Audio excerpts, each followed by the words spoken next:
मेरा शौहर अयाश आदमी था, उसे मुझ में कम और बाहर की लड़कियों में ज्यादा दिलचस्पी रहती थी। उनकी आमदनी भी अच्छी खासी थी, मगर अपनी जात पर उनके खर्चात ही बेबहा थे। अपनी शक्ल सूरत, खुश लिबास, हर वक्त उम्दा खुशबू में महकते रहते, दूसरों के साथ हंसमुख, खुश इखलाक, मगर मेरे साथ उखड़े उखड़े से रहते। कारोबार भी उनका खूब चलता था, लेकिन यार बाश बहुत थे। दौलत बरसने लगी तो बुरी सोहबत में पड़ गए। पहले बहुत अच्छे थे, मेरा बहुत ख्याल रखते थे। जब मैं 3 बच्चों की मां बन गई तो मेरी तवज्जो बच्चों की जानिब मबजूल रहने लगी। उन्होंने मुझे नजरअंदाज करना शुरू कर दिया। अब सारी तवज्जो बाहर की सरगर्मियों की तरफ रहने लगी। बाहर की सरगर्मियां क्या थी? रक्स व मौसीकी के रसिया थे। कोठों पर जाकर तवाइफों का नाच गाना देखना और फिर उनसे दोस्ती रखना उन्हें बहुत पसंद था। पहले तो कभी कभार जाते थे, अब तो उनका रोज का मामूल बन गया कि एक नोखेज तवाइफ जादी से दिल लगा लिया था। शराब व कबाब के इस कदर रसिया हो गए कि घर बार का कोई होश ना रहा। बच्चों की जिम्मेदारियां मुझ पर डाल दी और खुद आजाद हो गए। दिन भर अपने कारोबार के सिलसिले में और रात को अयाशी में डूबे रहते। रोज 11-12 बजे सोकर उठते और काम पर चले जाते। यही उनका मामूल था। उनको अपनी सरगर्मियों से फुर्सत नहीं कि बीवी बच्चों को कुछ वक्त दे पाते। घरेलू मसाइल से नजरें चुराने लगे थे। अब उनकी लापरवाहियां हद से बढ़ गई तो मैंने दबी जबान में एहतजाज शुरू कर दिया। पहले तो झूठ का सहारा लिया कि कारोबार बहुत बढ़ गया है, इसलिए मसरूफियात बढ़ गई हैं, घर को टाइम नहीं दे पाते। रोज आधी रात के बाद नशे में घर आते और बात बात पर मुझसे लड़ते रहते। रोज मेरी और बच्चों की नींद खराब करते। अगर मैं मुकाबला करती तो मुझे बुरी तरह मारने लगते। तब मेरे सब्र का पैमाना लबरेज हो जाता। मैं खूब रोती रहती और अपने नसीब को कोसती रहती और दुआ करती रहती, खुदा करे ये दौलत ही ना रहे जिसके बलबूते पर मेरे शोहर खुद तो अयाशी करते हैं और हमको पाई पाई के लिए तरसाते हैं। सच है, दौलत की फरावानी अक्सर औकात इंसान को आपे से बाहर कर देती है। जब ज़र्फ का पैमाना छलक जाता है तो बंदा खुद को फिरौन समझ लेता है। ये भी गोया मेरे लिए फिरौन बन गए थे। मैं अपनी छोटी छोटी जरूरियात पूरी करने को तरसती। मुझे सजा के तौर पर खर्च ना देते कि मेरी खुशियों पर वावेला करके बदनाम करती हो और कारोबार को नुकसान पहुंचाने का सबब हूँ।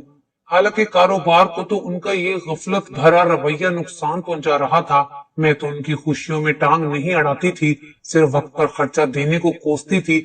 लेकिन ये तो मेरी किसी बात पर कान ना धरते और मुझे तरसा तरसा कर खर्च देते। कुछ कहने पर मारपीट का हरबा इस्तेमाल करते और इस रवैये को उन्होंने अपना मामूल बना लिया था। उन दिनों मैं बहुत अफसुर्दा और चुप चुप रहने लगी थी। बच्चे भी शदीद मुतासिर हो रहे थे। शोहर से इस कदर तंग आ गई थी कि दिल चाहता था उनसे बदला लेने के लिए किसी के साथ भाग जाऊं, लेकिन इस घर में रहना भी मेरी मजबूरी थी। मैं तो 3 छोटे बच्चों को साथ लेकर कहां जाती। ऊपर से कोई ऐसा रिश्तेदार भी ना था कि 2-4 रोज मुझे पनाह दे देता। मेरे माँ बाप मर चुके थे, अब मेरा कोई नहीं था। एक भाई था जो अमेरिका गया तो मुस्तकिल वहीं का हो गया। उसने भी मुड़कर मेरी खबर ना ली। दूर के रिश्तेदार हम मियाँ बीवी के मामलात में दखल अंदाजी ना देते और इसी वजह से चुप कर जाती। उन दिनों का अहवाल क्या बताऊं। इस औरत का खावत दौलत के नशे में मस्त हो, खुल्लम खुला अयाशी करता हो, शराब पीकर घर आता हो, बीवी बच्चों को कोई अहमियत ना देता हो। भला उसके दिल और जुबान की क्या कैफियत होगी। मैं तो बस खुद को एक लावारिस लाश ही समझने लगी थी। बच्चे इस माहौल से अलग परेशान थे। जब मुझे रोता देखते तो सहम जाते। जब भी लड़ाई होती तो मैं गुस्से में कह देती, तुमसे शादी से बेहतर था कि मेरी शादी नुमान से हो जाती तो जिंदगी बड़े सुकून से गुजर रही होती।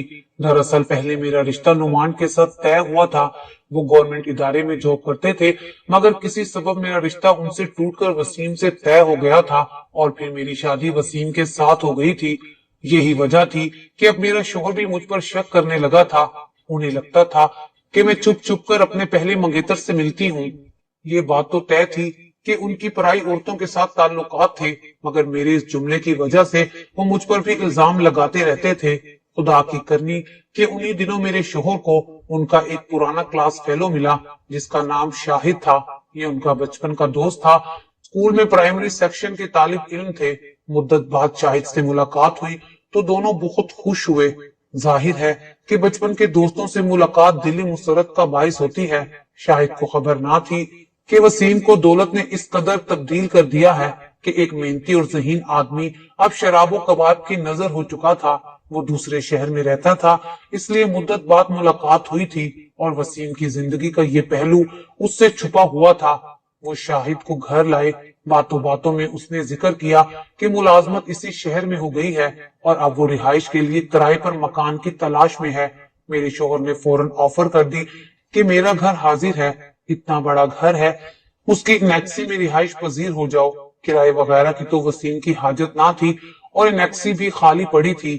ان کو فائدہ یہ تھا کہ شاہد اور ان کے افراد خانہ کو ساتھ رکھنے سے میں تنہا نہیں رہوں گی، جبکہ وہ خود تو اب مستقل گھر سے غائب رہتے تھے اور میں اکیلی ملازموں کے رحم و کرم پر رہ جاتی تھی۔ شاہد نے کچھ پس و پیش کے بعد اس آفر کو قبول کر لیا اور ہفتے بعد وہ بڑی بہن کے ہمراہ ہمارے گھر میں شفٹ ہو گیا۔ اس کی یہ بہن شادی شدہ تھی لیکن شوہر سے ناراضگی کے سبب اپنے بھائی کے ساتھ رہتی تھی۔ اس کا نام تسلیم تھا۔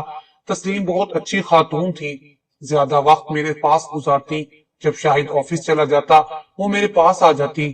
مجھے بھی ان دنوں کسی غم گسار کی شدید ضرورت تھی۔ تسلیم کی صورت میں ایک غم گسار اور اچھی دوست مل گئی تھی۔ جلد ہی ان دونوں بہن بھائی پر میرے شوہر کے کرتوت کھلنے لگے۔ دونوں بہت حیران ہوئے کہ وسیم کس راستے پر چل نکلے ہیں۔ ان کو مجھ سے ہمدردی ہو گئی۔ ان دونوں کو موقع ملتا تو دبے لفظوں میں وسیم کو سمجھانے کی بہت کوشش کرتے، تب انہیں اپنے معاملات میں ان کی مداخلت بہت بری لگتی اور ان کا رویہ شاہد سے روکھا روکھا رہنے لگا۔ شاہد نے بھی محسوس کر لیا اور ہمارے ازواجی جھگڑے کے بارے میں اپنے دوست سے بات کرنا ترک کر دی، تاہم اس کا دل ضرور گھٹتا تھا کہ اتنا اچھا آدمی اس کے بچپن کا دوست اس راہ پر چل نکلا ہے۔ انہی دنوں تسلیم کے ساس سسر آئے اور شاہد سے صلح کی بات چیت کی، کیونکہ تسلیم کی 2 بیٹیاں بھی تھیں جو اپنی دادی کے پاس تھیں۔ شاہد نے پچھلی باتیں بھلا کر اپنی بہن کو ان کے ساتھ بھیجنے کا فیصلہ کر لیا۔ تسلیم کے ساس سسر اپنی بہو کو منا کر اپنے ساتھ لے گئے۔ بچیوں کی خاطر اس نے بھی اپنے خاوند سے صلح کر لی۔ اس کے جانے کے بعد تو میں پھر سے اکیلی اور وحشت زدہ ہو گئی۔ وہ میری غم گساری میں کوئی کسر نہ اٹھا رکھتی تھی۔ تسلیم سے باتیں کر کے اپنے دل کا بوجھ ہلکا کر لیا کرتی تھی۔ روتی تھی تو وہ چپ کرا دیتی اور تسلیاں دیتی کہ ذرا سا اور صبر کر لو، آخر تو وسیم بھائی کسی دن راہ راست پر آ ہی جائیں گے۔ تسلیم کے جانے سے میرا غم دگنا ہو گیا، جس کو شاہد نے بھی محسوس کیا۔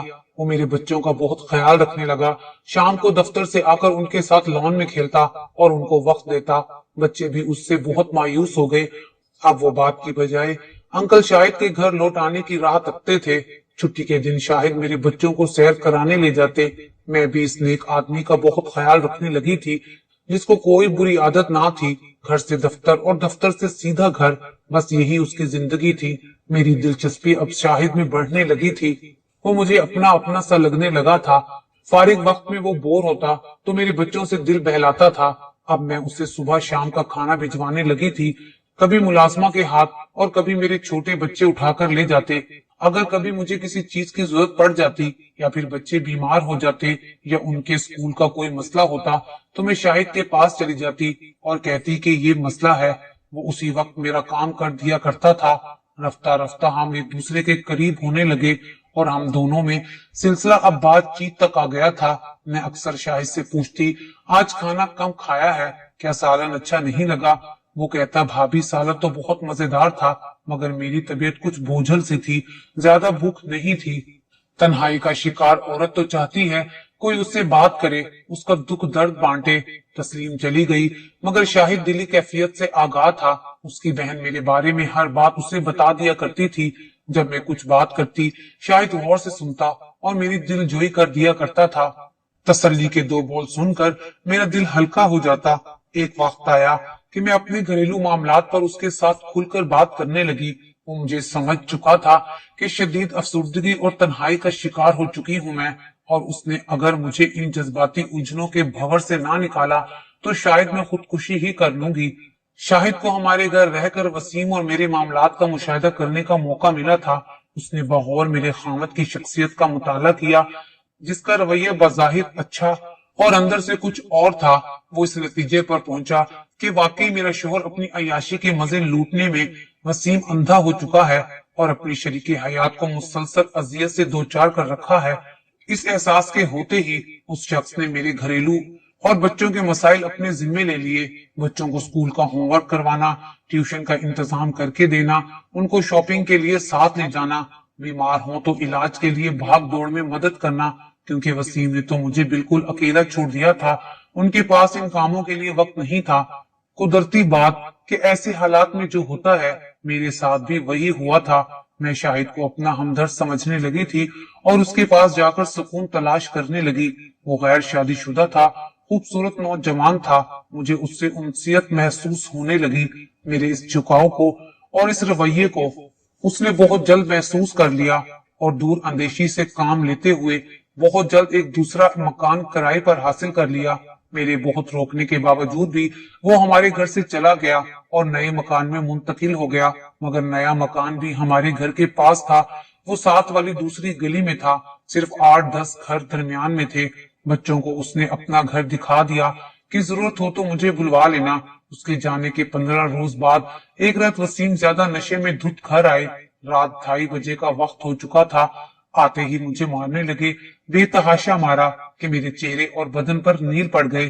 دراصل وہ اپنے حواس میں نہ تھے، نہ جانے کس آوارہ حسینہ سے لڑ کر آئے تھے کہ تمام غصہ گھر آتے ہی مجھ پر اتار دیا۔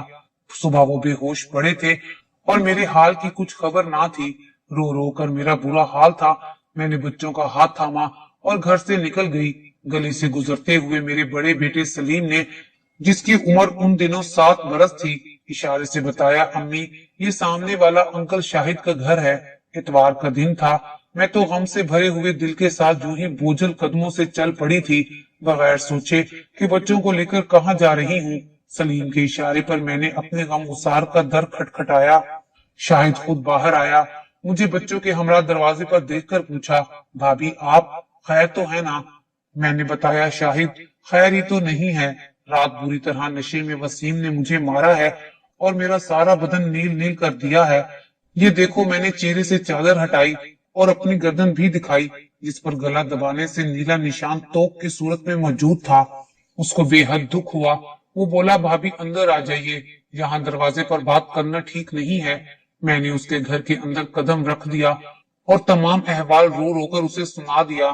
شاہد نے پوچھا، اب آپ کیا چاہتی ہیں؟ میں اس ظالم سے چھٹکارا چاہتی ہوں، اس کے سوا کوئی چارہ نہیں ہے۔ خلا کے لیے عدالت سے رجوع کرنا چاہتی ہوں اور کوئی اچھا سا وکیل کرنا چاہتی ہوں جو کم فیس میں میری خلا کروا دے۔ وسیم کے ساتھ رہنے سے اب اکیلے رہنا اچھا ہے۔ وکیل کر بھی دیا تو اس دوران کہاں رہیں گی؟ ظاہر ہے کیس دائر کرنے کے بعد آپ اپنے شوہر کے گھر میں نہیں رہ سکیں گی۔ میرے پاس اتنے پیسے ہیں کہ سال بھر تک میں کرائے کے گھر میں رہ سکوں، ورنہ زیور تو ہے ہی۔ تم ٹینشن نہ لو، بس اس انسان سے میری جان چھڑوا دو۔ شاہد، انسان کو اپنی جان بھی تو پیاری ہوتی ہے، اگر جان کا خطرہ ہو تو کسی دیوانے کے ساتھ کون رہ سکتا ہے؟ بچے بھی کسی صورت اسے نہیں دے سکتے، وہ ان کے مستقبل کا بھی ستیہ ناش کر دے گا۔ میری التجا پر اس نے مدد کا وعدہ کر لیا اور کہا، ابھی تو آپ گھر واپس جائیے، میں پہلے وسیم سے بات کروں گا۔ اگر وہ آپ کے ساتھ ایک اچھی زندگی گزارنے کا وعدہ کرتا ہے تو ٹھیک، ورنہ میں خود ہی کوئی اچھا سا وکیل کر کے اس مسئلے کا کوئی حل نکالتا ہوں اور آپ کے رہنے کے لیے کسی مناسب جگہ کا انتظام بھی کرتا ہوں۔ شاہد کے کہنے سے میں گھر لوٹ گئی، لیکن اب مجھے شوہر سے نفرت ہو گئی تھی۔ ارادہ کر لیا تھا کہ وہ شخص کے ساتھ نہیں رہوں گی جو بری شخصیت کا مالک ہے۔ میرے مجبور کرنے پر شاہد نے مجھے ایک کرائے کا مکان تلاش کر کے دے دیا اور میں بچوں کو لے کر اس میں رہنے لگی۔ شاہد نے ایک اچھے وکیل کا بھی بندوبست کر دیا، وہ میری ہر طرح سے مدد کر رہا تھا۔ اس نے یہ سب کچھ میری التجاؤں پر کیا تھا، حالانکہ وہ نہیں چاہتا تھا کہ میں ایسا قدم اٹھاؤں۔ اس نے تو انسانی ہمدردی کی بنا پر میرا ساتھ دیا تھا، لیکن یہ میرا قصور کہ میں یہ سب کچھ اور ہی سمجھ بیٹھی۔ ایک روز شاہد کے گھر چلی گئی اور اسے دل کی بات کہہ دی کہ میں وسیم سے خلا لے کر تم سے شادی کرنا چاہتی ہوں۔ وہ میری بات سن کر حیران ہو گیا اور بولا، بھابی میرے دل میں کوئی ایسی بات نہیں ہے، میں تو اب بھی اسی کوشش میں ہوں کہ آپ کی وسیم سے صلح ہو جائے اور وہ آپ کے ساتھ ایک اچھی زندگی گزارے، میری اور اپنی شادی کا خیال دل سے نکال دے۔ میں ایک آخری حربہ آزمانے لگا ہوں، اس کے لیے مجھے آپ کی ایک پرانی جوتی چاہیے ہوگی۔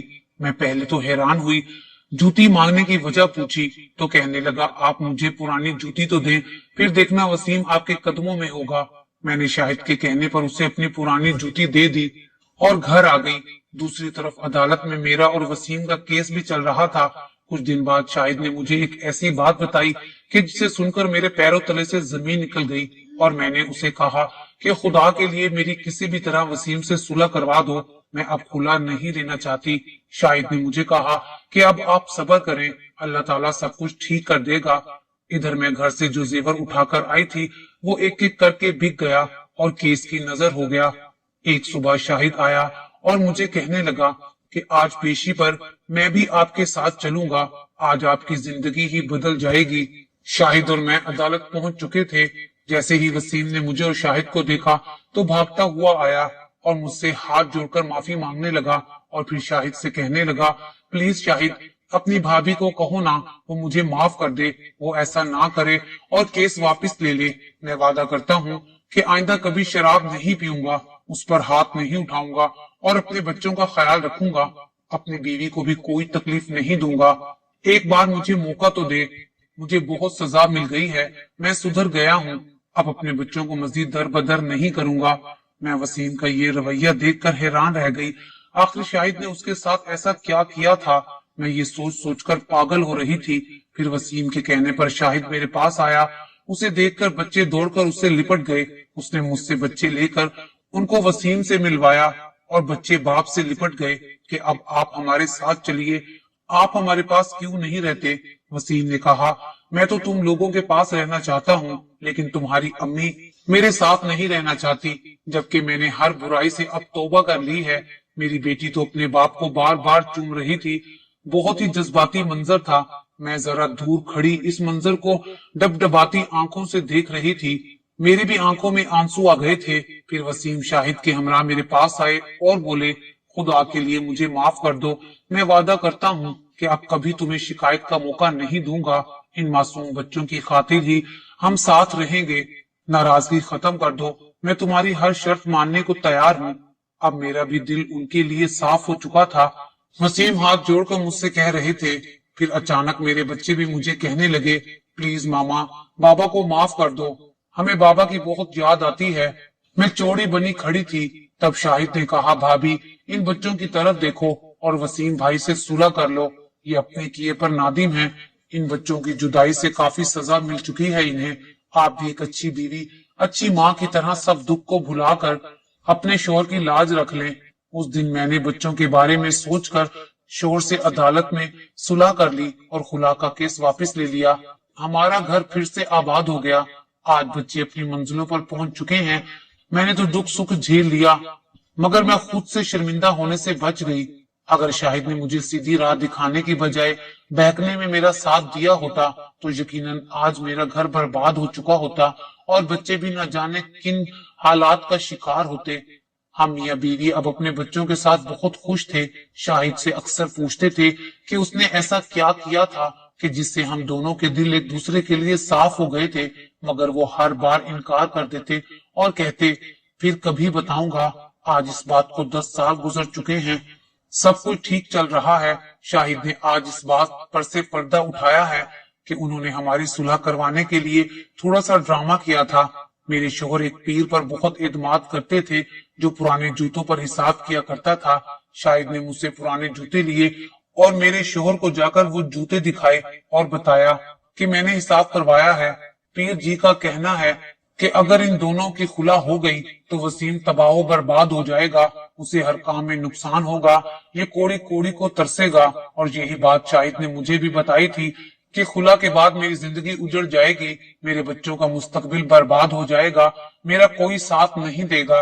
बेहतरी इसी में है कि दोनों सुलह कर लें, जबकि ये सब कुछ झूठ था। शाहिद ने दो दिलों को मिलाने के लिए, हमारे बच्चों की और हमारी जिंदगी बर्बाद होने से बचाने के लिए ये सब किया था। जब ये बात शाहिद ने हमें बताई तो हम मियां बीवी हंस हंस कर पागल हो गए और उसके शुक्रगुजार थे। उसने जो भी किया हमारे भले के लिए किया था।